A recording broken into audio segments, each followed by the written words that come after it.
So I'm in Flores. It's a tiny, super tiny island. This is where the locals meet. It's called the Social Salon. I don't know who's playing, but yeah, people seem to be excited, you know. So yeah.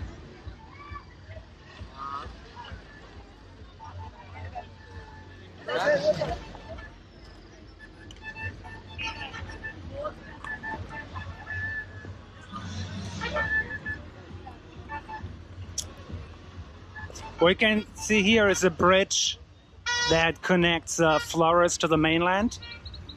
And I always say the name of this lake wrong, so I'm not gonna say the name now. What you see over there is a big shopping mall. There are 2 ATMs on the island. If they're empty or they don't work, you would have to walk over, but it's like a 20-minute walk maybe. If you're addicted to westernized Western fast food, you can go there too. They have all the big chains. And a couple of blocks behind that shopping mall is the bus station where you can take buses to different areas in Guatemala. So the music sounds more like a rave in Holland than traditional Latino music, but that's fine. People seem to enjoy it.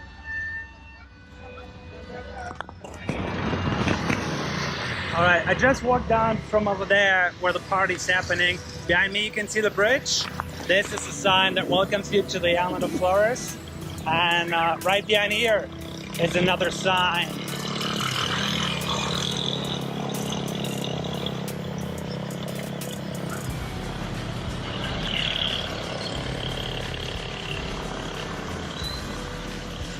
Which says, I love Peten.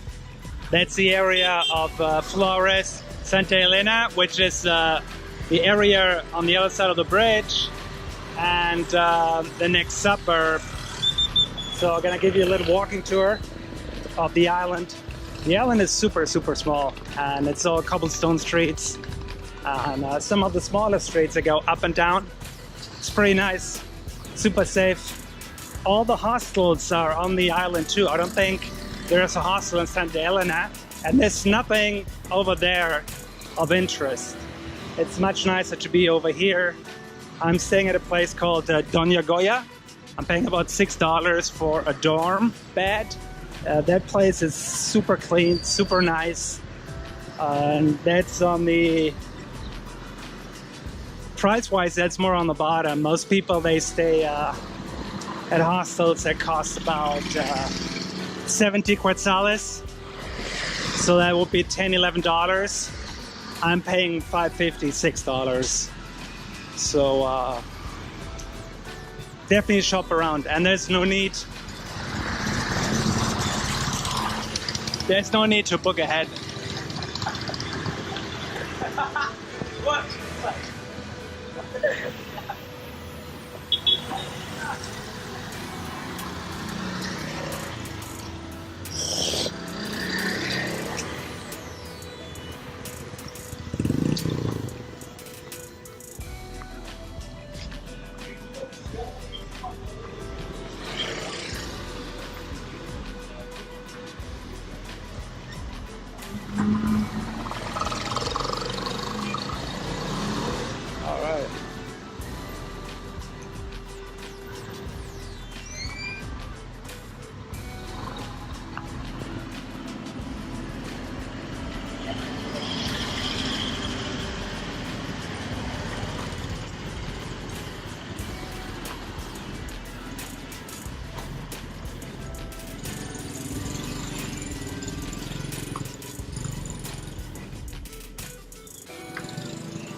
So if you're coming to Flores by bus from Guatemala City, Coban, or from Belize, a minivan like this will wait for you at the bus stop on the mainland, and then they will take you back here, because big buses cannot come on the island. They're just too big for the small streets. So what you see right here is actually the biggest street. And this is one of the streets that goes around the island. And all the other streets, like here, they're just like tiny, tiny streets that just go for a block or two. It's a nice little maze to walk around.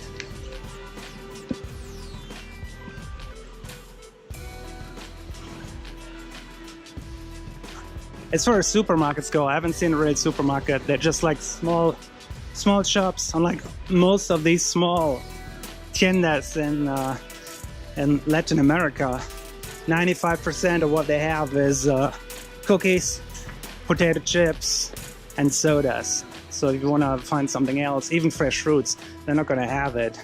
I'm walking up to the highest point right now, and that would already be the center of the island, so you can see how small it is.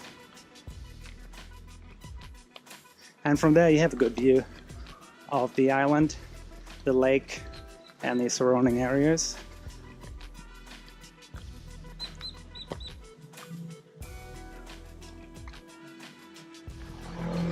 Down this street you see a yellow building. That's Los Amigos. That's by far the most popular hostel on the island. If you want to stay there specifically, then maybe I would recommend that you do book ahead, because they're booked out most of the time. And last time I checked, which was 2 days ago, there was 70 or 75 quetzales. They also have a good travel agency.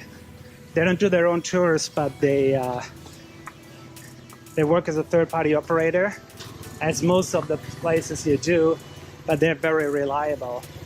So I would book through them. Having said that, I'm not getting sponsored or anything. That's just my experience and from hearing from other people. So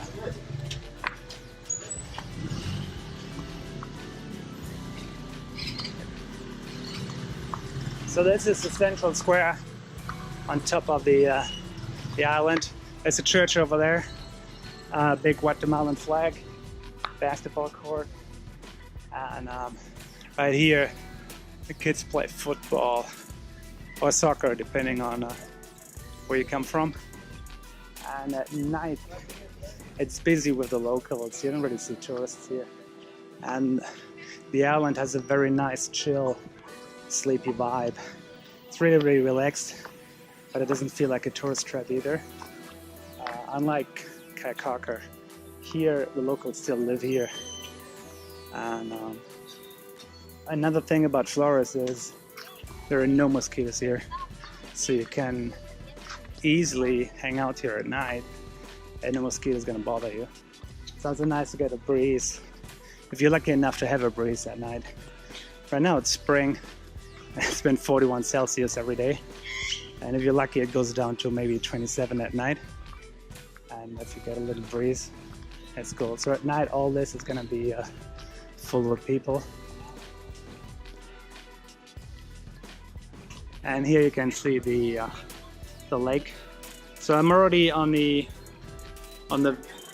other end of the island, coming from that bridge. And I've been just filming for a couple of minutes. Maybe I'm not going to edit this so you can see how small the island really is.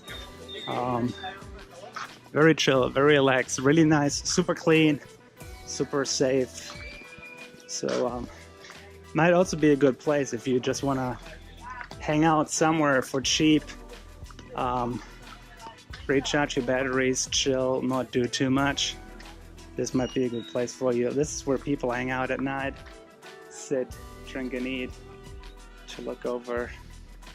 And my hostel is somewhere down there, so just can't see it. I think it's behind the one where all the flowers are and the greens are. Okay, let's see if the church is open, and then I can take you to the waterfront. There is no beach on the island, but there are some steps that go right into the water, and the locals swim there, so you can definitely do that.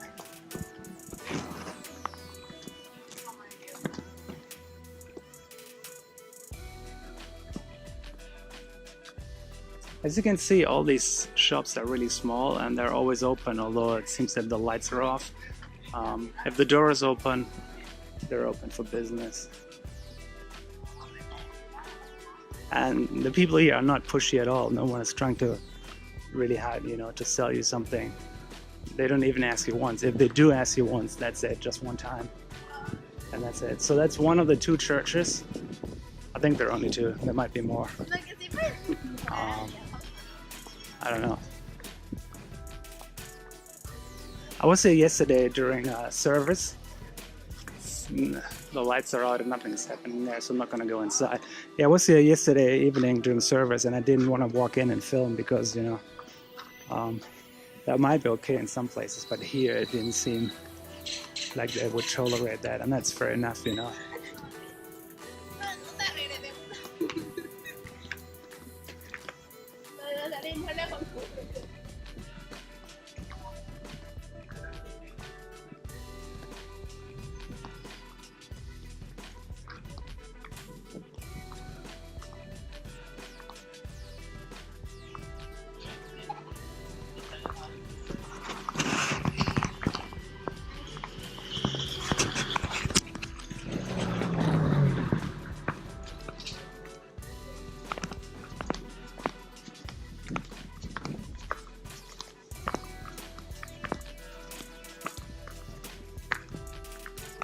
Let's see what's down this side street. I haven't been down this street yet. As you can see down there, just like 2.5 blocks, 3 blocks maybe. That's the end. It's the eastern end of the island already. So it's super, super small. You cannot really get lost, and it doesn't really matter that some of the streets don't have any street signs.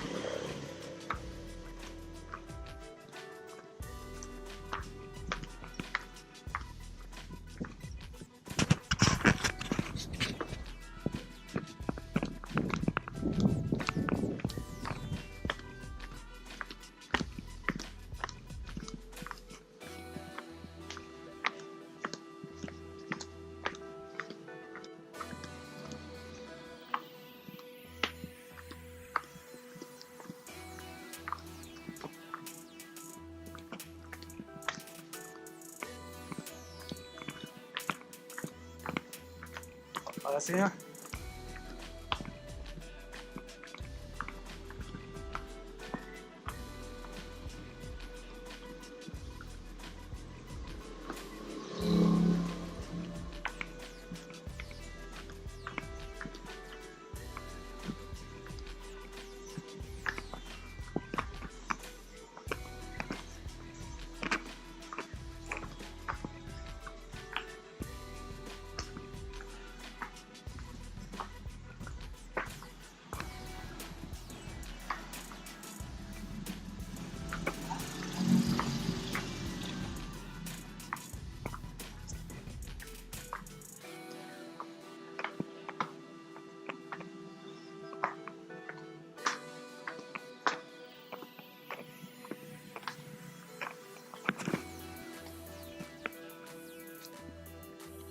Okay, so almost down to the waterfront again.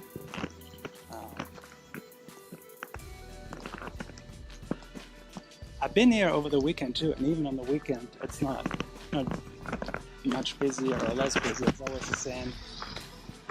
Not this many people on the streets. Not even in the evening when people go out usually. So yeah. And, these little boats, I don't know how much they cost, but you can take them to the other side. This is where people live, and I think there's another hostel or a flash packer place over there.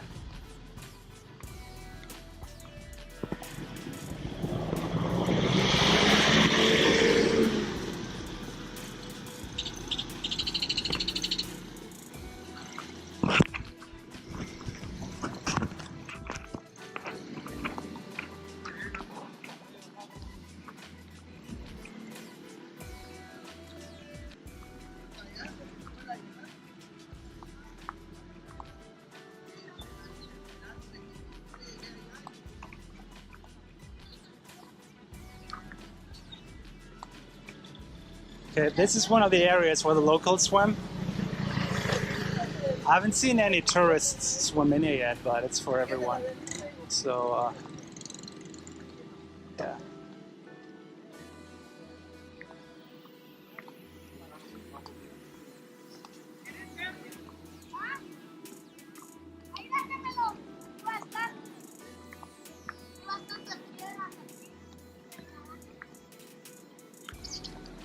It's interesting that many locals in these kind of areas, not just in Guatemala, they actually don't know how to swim, and they just stay really close to here. And there's a pool like this.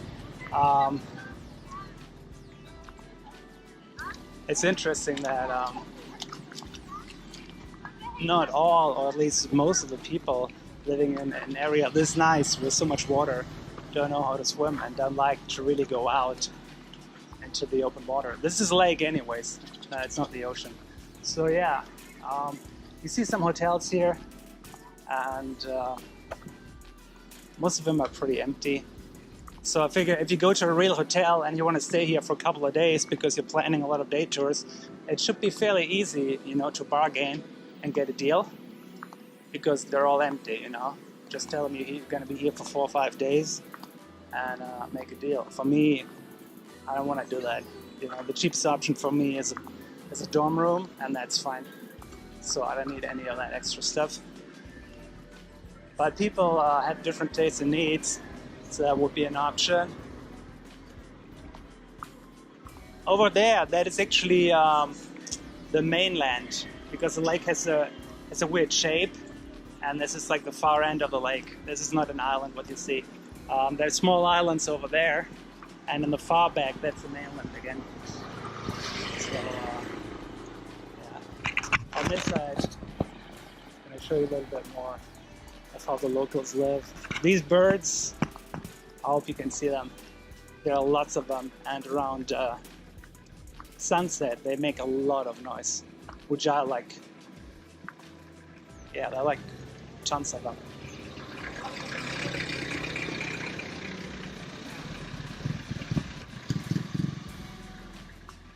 So, happy hour. Everything it's not as cheap in Guatemala as people thought it would be, although of course you do your research online and you read books, but a small soda or a small beer is $1.20. It's a lot of money for locals. I don't drink alcohol or soda, so it doesn't matter, but just to give you guys an idea.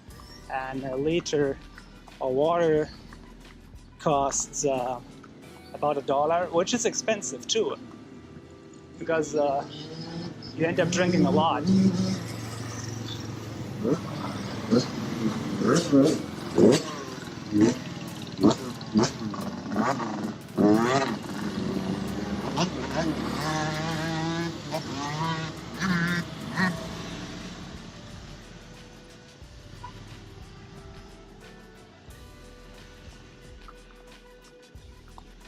So here's another place where you can get into the water. It's also another place where the tiny boats dock. I've seen them earlier. They're all gone for now. So this is the main street that goes around, and the second street right here goes all around as well. And all the other smaller streets, they're just side streets. And this van, that would be the biggest mode of transportation that you could fit on the island.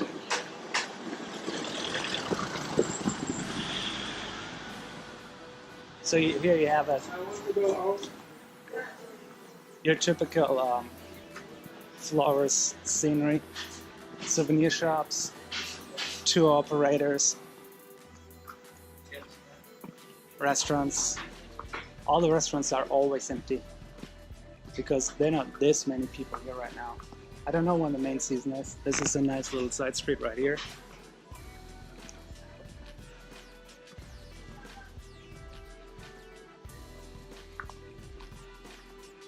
This is a typical little shop.